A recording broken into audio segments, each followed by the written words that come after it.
Welcome back to another episode of Harmonious at Lunch, the show that fuels your business success. I'm Brandon Gano, your host and guide through the world of harmonious business growth. Today, we're unlocking powerful strategies with industry experts to help your business thrive. If you're a business owner, entrepreneur, or executive, you are in the right place. Join me and our incredible guests today on the journey to clarity, growth, and success. It is time to revolutionize your approach to business. Let's dive in with another episode of Harmonious at Lunch. Welcome back to some more bite-sized business advice. We got a rock-solid episode lined up for today. I'm talking to my fast friend over here, Trunis Goggins, before we started recording and unpacking what we're going to talk about, and I'm excited to dive in. So we are going to talk about the 4 Ps of you. Trunis is an author, and he's got a bunch of books coming out. He's already got one out. So let me introduce him now before we go any further. Trunis, welcome to the show. Thanks for being here. Thank you for having me. I appreciate being here, Brandon. Yeah, this is a great episode, and you were kind of blowing my mind before I hit record, so shame on me for not recording sooner, but we are going to unpack this for the audience. And before we get too far, though, you wrote the book and you have a podcast, the 4 Ps of you. Can you just explain and lay the foundation? What are the 4 Ps of you? Well, this is a business show, so we all know the 4 Ps of marketing, right? I'm a business professor. I don't have to talk about the 4 Ps of marketing. I'm sure once I started talking about that, some of your guests no, I don't want to have that class ever again. But this is the 4 Ps of you, not the 4 Ps of marketing. These are purpose, planning, passion, and persistence. These are 4 Ps that you could take whenever you're making any type of decision in life, you're making any type of decision in the business world, you're making any type of decision, period. You want to make sure you know your purpose. In business, that's your mission most of the time. You always want to have a plan. You want to have an external, internal plan. That plan has to be strategic. You also have to have a passion. You have to really love what you're doing. If money is the only reason why you're doing it, you shouldn't be doing it. That's just the case. You've got to have passion for what you do. You have to get up in the morning and do whatever you're doing and almost feel guilty when you get paid because you feel like you're stealing somebody's money, and that's what I want you to feel. That's the passion that I want you to have in whatever you do. And then finally, it's persistence. And persistence, things are going to happen. Bad things are going to happen to you. That's life. And there's no way around it. And you just need to be persistent. And that's where the passion, they almost go hand in hand. As much passion as you have is as much persistence as you're going to have as well. Yeah, that's really interesting. And I'm curious, before we find out where the book came from, when you were writing it, when you were thinking about the 4 Ps, what was your long-term vision of what did you want someone to get out of this framework of reading this book? What do you want someone to experience in their life? Well, I'm going to tell you, I was in the Navy, and when I was in the Navy, it was the greatest time of my life. It really was the greatest time professionally in my life. Even now, as much as success as I'm going through right now, it was still the greatest time. I had a lot of friends. I felt like I was doing something for not only myself, but for the entire country. And then when I got out of the Navy, I was lost, and I was totally lost. And that's the thing that a lot of people go through when they're going through life. So when I wrote this book, I wish I had a book like this where I could read, because that book, I start the book out with the purpose, almost grounding, like putting you in okay, this is where you are today.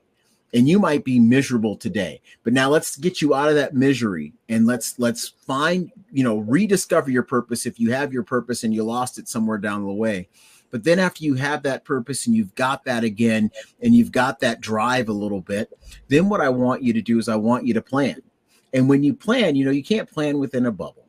All right. And then after that, obviously, if you have your purpose, that passion has to be there. The purpose has to be your purpose.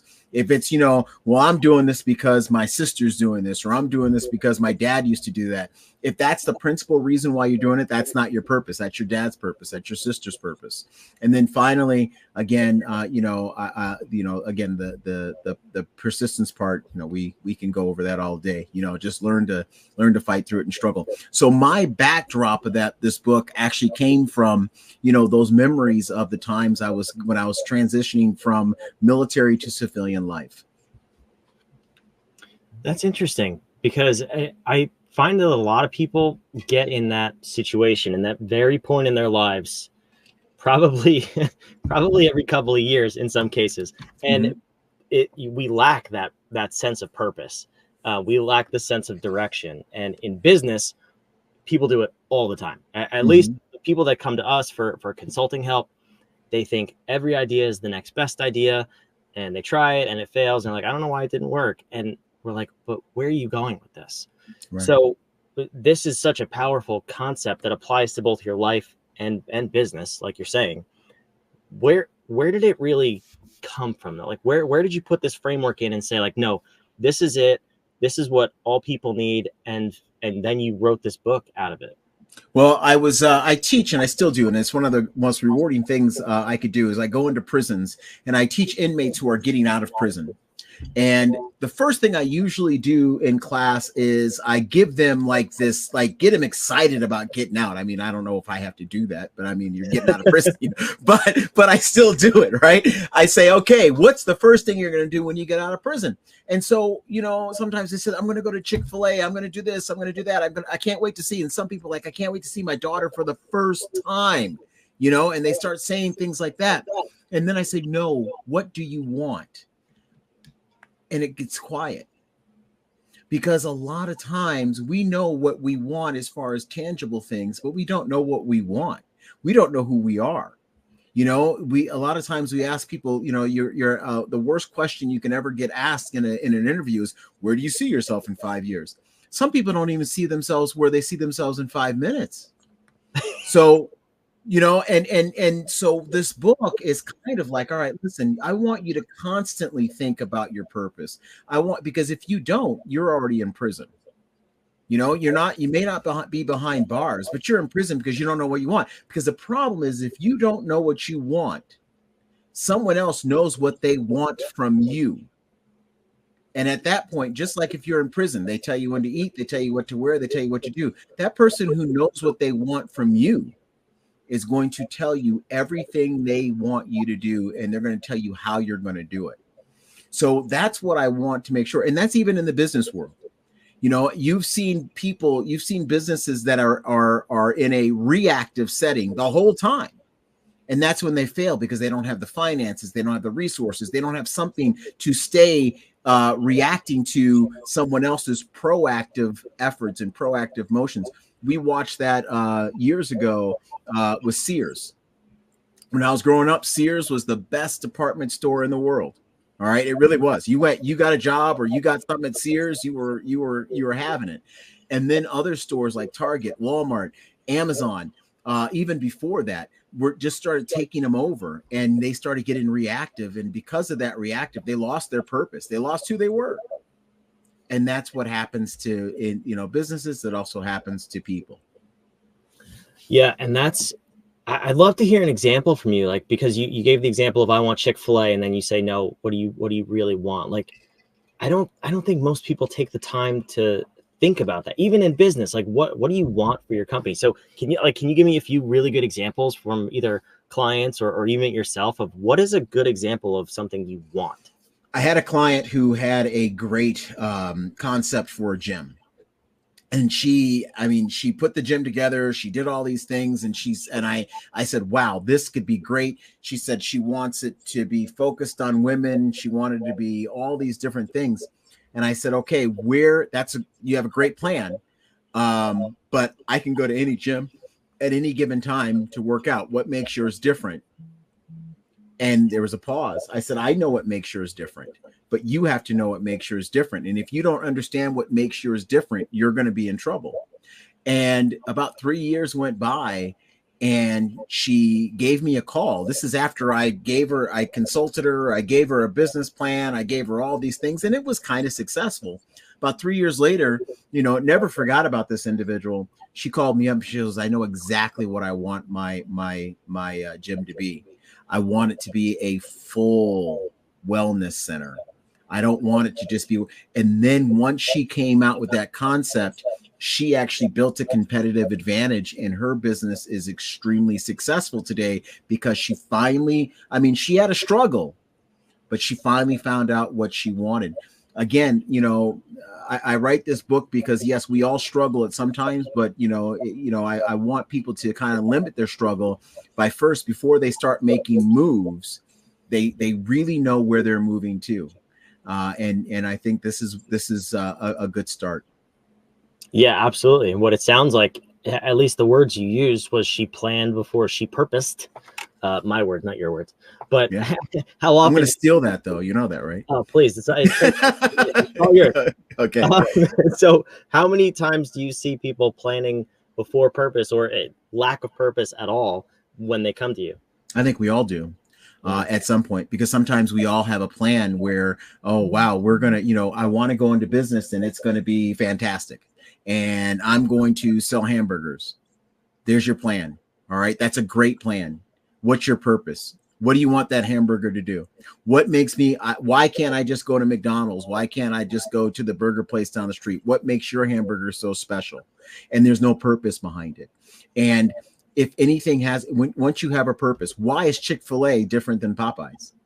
I know we said Chick-fil-A a lot and we're giving them free advertisement, but why is it different than Popeyes? Why is it that people actually act different at Target than they do at Walmart? I mean, there's actually a behavior, and it's an assumed behavior when you go to different places. I don't mind, working out and getting all sweaty and going to Walmart, but it's funny, when I go to Target, I take a shower before I go.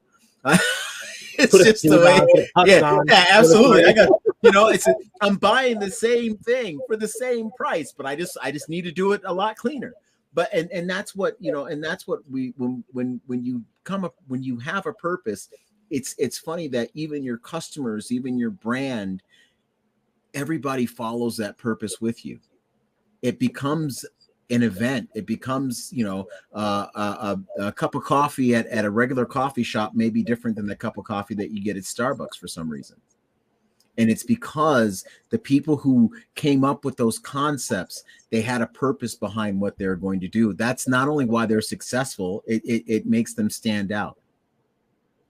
Yeah, it's true. And there's also, I'd like to point out the difference. In Target, there are Starbucks. In Walmart, there are Dunkin' Donuts. So have at it. Take that any way you like, but it's part of what you're talking about. And it's that's really true. I don't shower before I go to Target, but maybe I will. Now you're making me a little self-conscious here.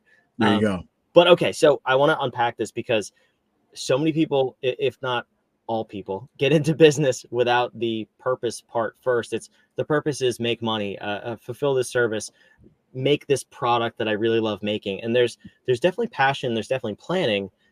I see a lack of purpose all the time. So when you're working with people, or when people come to you, how do you go about working with an existing business that lacks the purpose piece, and then we need to recreate it, reinfuse it, and almost relaunch the company? Like, what does that look like? First thing I ask any company that's struggling, I ask them, why are you doing this? Okay. If you cannot answer that question, I almost tell you, all right, we're going to have to start from scratch.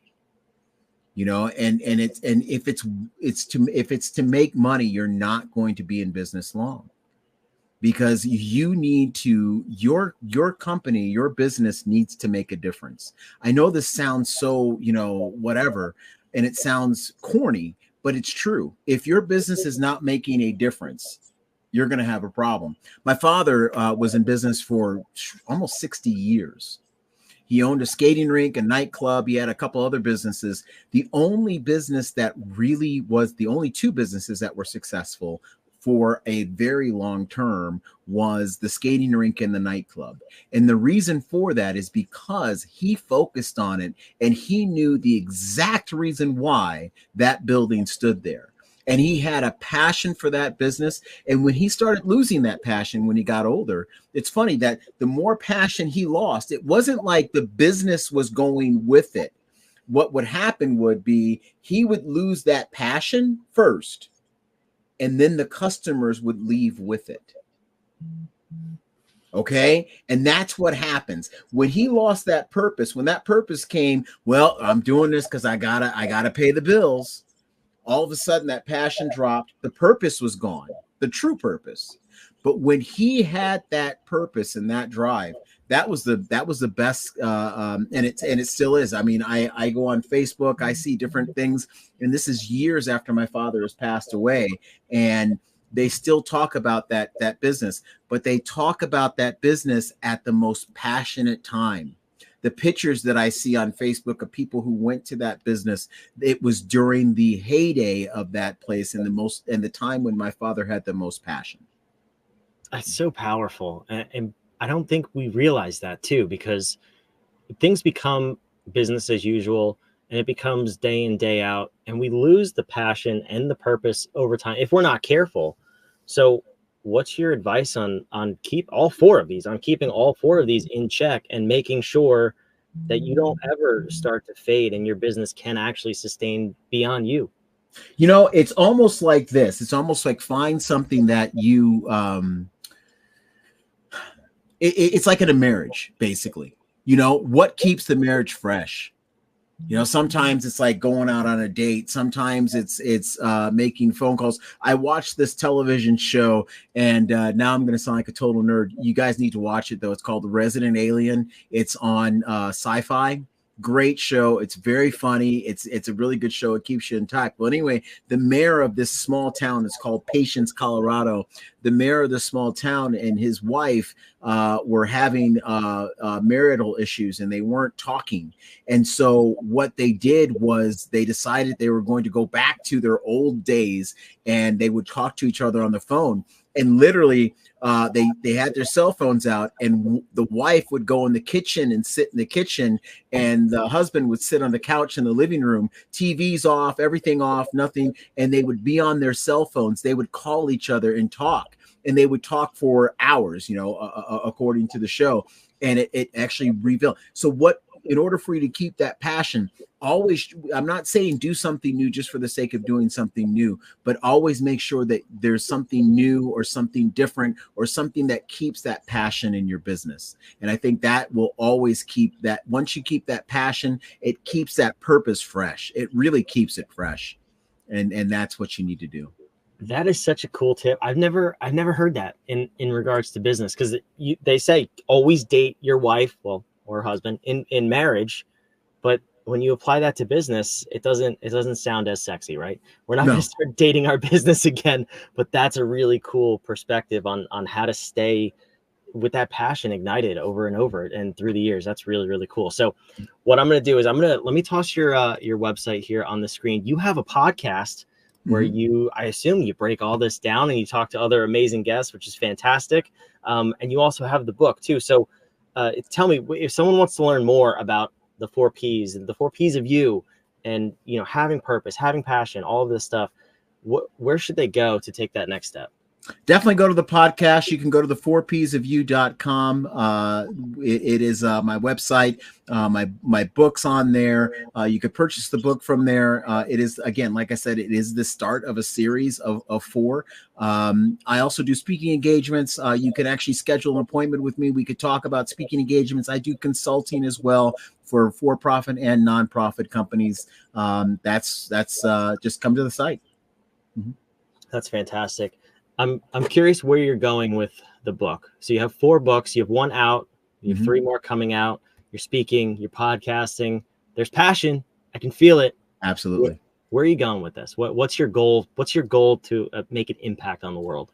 My impact on the world, I want people to again, just stay focused on what they want to do. I also want them to, again, have this. We're not here long. And I know that sounds really scary, but we're not, you know. I'm 53 years old. My dad lived to be 79. If I'm lucky, I got 26 years left. All right. Hopefully I'm way more lucky than that. But seriously, while you're here, have fun. Have fun. When you get done with this life, make sure you are not getting the deposit back. You tore it up, you know, and that's what I want you to do. And your business, again, your business, whatever business you have, make sure you leave a lasting legacy. You know, my dad died 10 years ago. People are still talking about his business. You know, that's what I want. I mean, that's what I would love to have everybody. I love for everybody to happen to everybody here. It's an amazing legacy. And I think that's something that we don't think about all that often, is you get so caught up in the moment and just surviving, if you will. When you think about what happens when you leave, what do people say about you, you tend to act a little different. I actually, it was shared in church a few weeks ago. I heard the pastor say that their goal in everything that they do is to think first, if we were to leave this town, what would people miss about us being here? What would they say if we were to ever leave this town? And it just struck me because it was like, we don't carry ourselves that way in business. If your business ceases to operate, or if you go out of business, whatever it is, what is the legacy that people are going to miss? What's the impact that people are going to miss because you existed, because you were there? You start running your business like that, and you read the 4 Ps of you first and foremost, and you go listen to the podcast, you're going to think about your life probably in a whole different lens. It's going to impact the way you show up day to day. So Trueness, this has been an amazing episode. I really appreciate you coming on the show. Thank you. I enjoyed being on there. Thank you so much. This is fantastic. For those of you listening, watching, wherever you are, first and foremost, go to the website. It's on the screen. All the links will be in the show notes as well down below. And make sure you subscribe. If you don't listen to Harmonious at Lunch, I mean, what are you even doing? Am I right? No, I'm just kidding. But seriously, subscribe. We love having you here. We do this for you. Make sure we see you on the next episode of Harmonious at Lunch. Thanks for listening.